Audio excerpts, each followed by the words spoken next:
L Silbon, urban horror legend. ये कहानी 1980s में साउथ अमेरिका के एक बहुत ही खूबसूरत गांव लॉस लेरोस नाम की है, जहां पर चारों तरफ हरियाली और खेत ही खेत हैं। उन्हीं में से एक खेत के पास डमासो नाम का एक लड़का छुट्टियों में अपने चाचा के घर में रुका हुआ था। उन दिनों लोग अक्सर जल्दी सो जाया करते थे, इसलिए सब शाम को ही खाना खाकर सो गए थे। डमासो बिस्तर पर लेट तो गया था, पर उसे नींद नहीं आ रही थी। वो बस छत पर लगे पंखे को ही देखे जा रहा था कि तभी अचानक उसे बहुत जोर से जानवरों के करहाने की आवाज आई। वो उठकर बाहर गया तो उसने देखा कि आवाज पास के एक एनिमल शेल्टर से आ रही है, जहां पर बहुत सी गायें थीं। डमासो ने आसमान की ओर देखा तो पूरा आसमान काले बादलों से ढका हुआ था। उसे लगा कि शायद सभी गायें आने वाले तूफान से घबरा रही हैं, इसलिए वो गायों को अंदर वाले तबेले में लेकर जाने के लिए उनके पास गया और गायों को बहुत मुश्किल से एक एक करके अंदर वाले तबेले में लेकर जाने लगा। पर डमासो ने कभी गायों को इतना बेचैन नहीं देखा था। इतनी बेचैनी की वजह से डमासो के लिए उन्हें वहां से ले जाना भी मुश्किल हो रहा था। तेज बारिश भी शुरू हो गई थी। बड़ी मुश्किल से जब उसने कई सारी गायों में से कुछ गायों को अंदर वाले तबेले में भेज दिया तो उसे मीट की बहुत ही गंदी बदबू आने लगी। जैसे जैसे वो और गायों को अंदर भेज रहा था और गायें वहां से कम हो रही थीं, वो बदबू वैसे वैसे बढ़ती जा रही थी। जब कुछ 5-6 गायें बच गईं, तो उसने देखा कि वहां एक बूढ़ी सी गाय की खून से सनी हुई हड्डियां पड़ी। देखकर डमासो वहीं जम गया और जोर से चिल्लाने लगा। पर इससे पहले वो वहां से भाग पाता या कुछ कर पाता, उसको दूर से एक आवाज आई।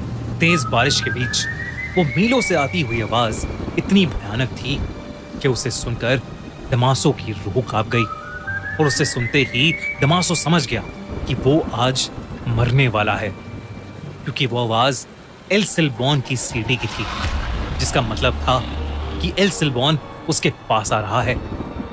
डमासो ने एल सिल्बॉन के कई किस्से सुने थे। उसे याद था कि बचपन में कैसे उसके रिलेटिव्स एक आदमी की कहानी सुनाते थे जिसका एल सिल्बॉन से सामना हुआ था। उसके रिलेटिव्स की कहानी के हिसाब से वो आदमी भी एक ऐसे ही खेत से देर रात अपने घोड़े पर एक फंक्शन में जा रहा था। तभी उस बड़े से वीरान खेत में उस घोड़े का पैर किसी चीज से फिसला। जब उस आदमी ने उतर कर देखा तो वहां एक हिरन की हड्डी पड़ी थी, जिनसे खाया हुआ मांस अभी भी लटक रहा था। इससे पहले कि वो घुड़सवार कुछ समझ पाता, उसे दूर से रूह चीर देने वाली सीटी सुनाई दी। उसने अपने घोड़े को उठाने की कोशिश की, लेकिन बहुत देर हो चुकी थी। उसे अपने से कुछ ही दूर वाले पेड़ पर किसी बड़ी सी चीज के कूदने की आवाज आई। वो घुड़सवार वहां से भागना चाहता था, लेकिन तभी उसके सर पर जोर से एक हड्डी आकर लगी, जिससे उसका सर फट गया। वो घुड़सवार चीखते हुए मदद मांगने लगा, लेकिन कोई फायदा नहीं था, क्योंकि मौत का चेहरा बनकर 19 फीट का एक भयानक आदमी उसके सामने खड़ा था। सर पर एक हैट, लेकिन शरीर और चेहरा ऐसा जैसे कोई कंकाल हो। उस घुड़सवार ने कभी कोई ऐसा भयानक जीव नहीं देखा था। उसके पास एक हड्डियों से भरी बोरी थी और उसी बोरी में से हड्डियां निकालकर वो उस घुड़सवार को बिना रुके मारने लगा। वो घुड़सवार अपनी जान की भीख मांगता रहा, लेकिन वो आदमी उसके शरीर से हड्डियां निकालकर खाने लगा। अगली सुबह कुछ गांव वालों को गाय चराते हुए वो घुड़सवार नहीं बल्कि उसकी लाश मिली, जो कि एक कंकाल बन चुकी थी। कहते हैं कि वो 19 फीट का कंकाल जैसा दिखने वाला आदमी एल सिल्बॉन है और वो आज भी उस इलाके में भटकता रहता है। डमासो के दिमाग में यही कहानी चल रही थी और इससे पहले वो भाग पाता, एकदम से जमीन पर 19 फीट की एक लंबी सी परछाई बन गई और फिर उस परछाई से भी लंबा एक आदमी निकला, जिसने एक भूसे की हैट पहनी हुई थी और जिसके हर जगह से कटे हुए शरीर से उसका मांस लटक रहा था। ये 19 फीट से भी बड़ा आदमी और कोई नहीं बल्कि एल सिल्बॉन ही था। वो आदमी उसकी तरफ चल कर आने लगा, उसकी पीठ पर लदी हुई बोरी से, जिससे खून टपक रहा था। हड्डियों के टकराने की आवाज तेज हो रही थी और उससे भी ज्यादा तेज हो रही थी डमासो की दिल की धड़कनें। उसे बचाने के लिए डमासो वहां से भागा और उसने महसूस किया कि एल सिल्बॉन पेड़ों के ऊपर चढ़कर एक पेड़ से दूसरे पेड़ पर कूदकर उसका पीछा कर रहा था। डमासो चिल्लाता रहा, पर एल सिल्बॉन ठीक उसके सामने आकर खड़ा हो गया। वो अपने भयानक लंबे हाथ, जिन पर उसी का कटा हुआ मांस लटक रहा था, उसकी तरफ बढ़ाकर उसे मारने की कोशिश करने लगा।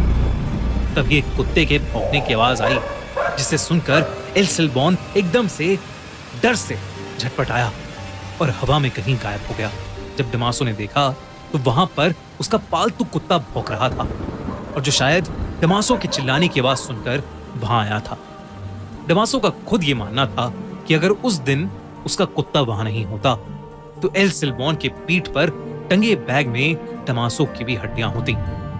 उस रात के बाद डमासो एल सिल्बॉन के बारे में ही सोचता रहता था। उसने अपने रिलेटिव्स और आसपास रहने वाले बाकी लोगों से एल सिल्बॉन की कहानी पूछी, तो जो उन्होंने बताया वो उसके साथ जो हुआ उससे भी कई ज्यादा डरावना था।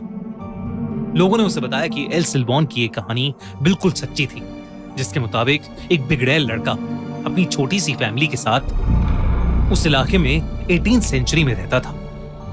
क्योंकि वो लड़का उस परिवार का अकेला बच्चा था, तो उसके माँ बाप और दादा उसकी सारी बातें मानते थे। एक दिन उस लड़के ने डिनर के लिए अपने पापा से हिरन की मीट को लाने को कहा, जिसके बाद उसके पापा अपनी हंटिंग राइफल और एक बोरी लेकर शिकार करने निकल गए। जब कई देर तक उसके पापा वापस घर नहीं आए तो वो लड़का बहुत ही ज्यादा गुस्से में आ गया। उसकी माँ ने उस लड़के को उसकी प्रोटेक्शन के लिए एक बहुत तेज किचन नाइफ दिया और कहा कि वो जाकर अपने पापा को जंगल में ढूंढकर वापस ले आए। जब वो लड़का वापस आया तो उसके साथ उसके पापा तो नहीं थे, पर उस बोरी में मांस के टुकड़े, अंतड़ियां, कुछ ऑर्गन्स और हड्डियां थीं, जो उसने अपनी मां को जाकर दे दी और हिरन का मांस कहकर पकाने को कहा। उसकी मां को बोरी के अंदर का मीट बनाते हुए अजीब लग रहा था और उन्हें शक होने लगा था। तो उस लड़के की मां ने लड़के के दादाजी को अपना डर बताया, जो सुनकर उसके दादाजी ने उस लड़के को बाहर ले जाकर एक पेड़ से बांध दिया और एक हंटर से उसे जोर जोर से मारने लगे, तब तक जब तक उस लड़के ने सच नहीं बता दिया। एक ऐसा सच जो बहुत ही ज्यादा भयानक था। उस लड़के ने बताया कि जब जंगल में उसे अपने पिता मिले तो वो खाली हाथ थे, क्योंकि वो हिरन का शिकार नहीं कर पाए थे। वो लड़का उनसे बहुत ज्यादा गुस्सा हो गया और उसी गुस्से में आकर उस लड़के ने अपने पास पड़े चाकू से उनकी जान ले ली और उसी चाकू से उनका मांस निकालकर बाकी शरीर के टुकड़े टुकड़े कर अपनी बोरी में भर लिए और घर आ गया। ये सच सुनकर उस लड़के के दादा उसे इतनी जोर से हंटर मारने लगे कि उस लड़के के शरीर का मांस उसके शरीर से कट कट के लटकने लगा। उसके दादा ने उसके बाद उसके घाव पर मिर्ची और शराब डालकर उसको पेड़ से खोलकर उसके कंधे पर उसके बाप के मांस और हड्डियों से भरी बोरी डाल दी और उसके पीछे अपने 2 भयानक कुत्ते छोड़कर उसे हमेशा के लिए भटकने के लिए छोड़ दिया। कहते हैं कि उस दिन के बाद से आज तक उस लड़के की आत्मा एल सिल्बॉन के नाम से भटकने लगी। उस इलाके में रहने वाले लगभग सभी लोगों का मानना है कि उनका एक ना एक बार एल सिल्बॉन से सामना जरूर हुआ है, जो पेड़ों में बैठकर एक अलग ही तरीके से सीटी बजाता है और जो भी देर रात खेतों में घूमता है उस पर एक जानवर की तरह अटैक करता है। कहते हैं कि वो बस कुत्तों से डरता है और इसीलिए उस इलाके के सभी घरों में लोगों ने कुत्ते पाले हुए हैं। डमासो उस रात अपने कुत्ते की वजह से बच गया, वरना वो भी आज एल सिल्बॉन का शिकार हो जाता।